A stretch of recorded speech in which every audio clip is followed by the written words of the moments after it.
What's up, everyone? It is Diecastbuffet here again. Guys, every 2005 Kevin Harvick Goodwrench Chevrolet Monte Carlo in the studio today. One of my favorite paint schemes of the 2000s. It's in the studio. Let's check it out. All right, folks, here we go. Brand new. No, about 20 years ago it was, but it's Kevin Harvick's Goodwrench Monte Carlo from 2005.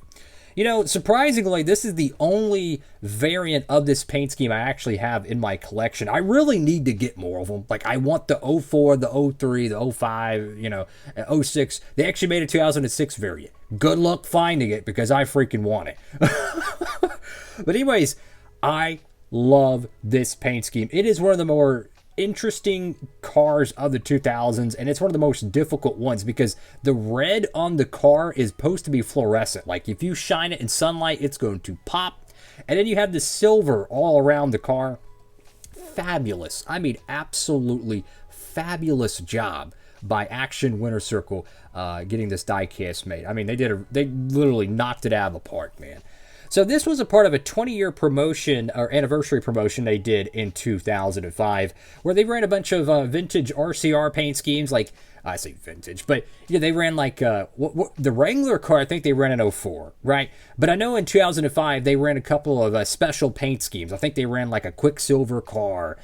They ran an Atlanta paint scheme, which was based on his year 2001 win, which this is 05. This is only 4 years ago. This would be like Michael McDowell running a Love's car, throwing back to his Daytona 500, but they did so because it was a part of the 20 years of RCR. They also ran a special paint scheme at the Brickyard 400 that was very similar to Bill Elliott's special Brickyard paint scheme. It had like bricks on the sides and whatnot. This was back when the Brickyard was a massive, massive deal. To me, it still is, but unfortunately, I'm kind of the contrarian on that.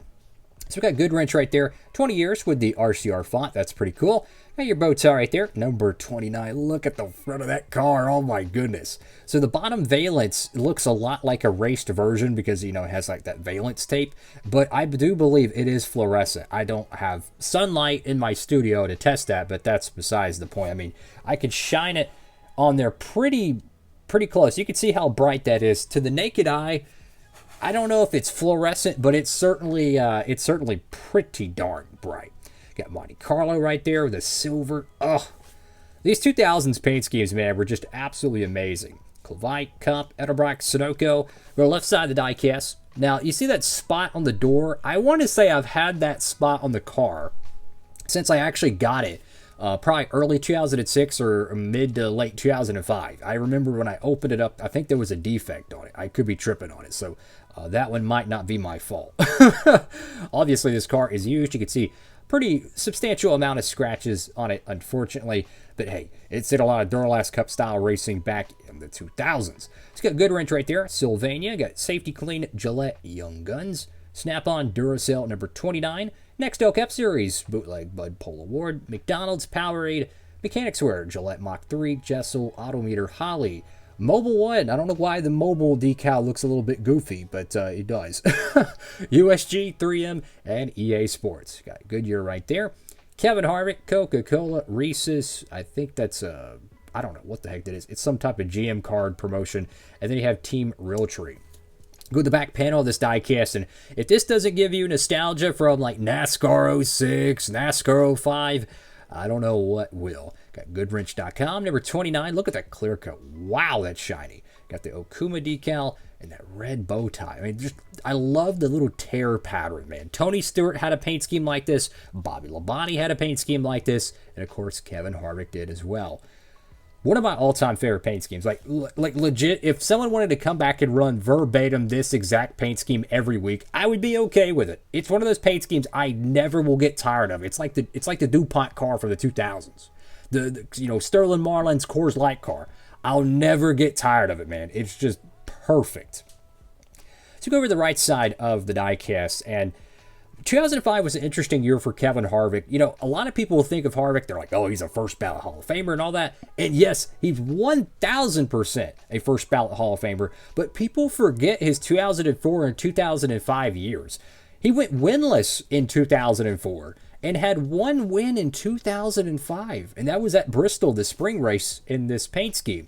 So there was kind of a period of his career where he goes and wins the Brickyard in 03, doesn't win for the second half of that year, winless in 04. He had to wait till the spring of 05 to find victory lane again. He would go crazy in 06 and win a whole bunch of races, but you also think about the later portion of the 2000s, as we have the number 29 right there on the roof, he would go on to not win in 2008 and 2009. And he only won one points-paying race in 07, granted the Daytona 500, but that meant 35 other races he went winless minus the All-Star event.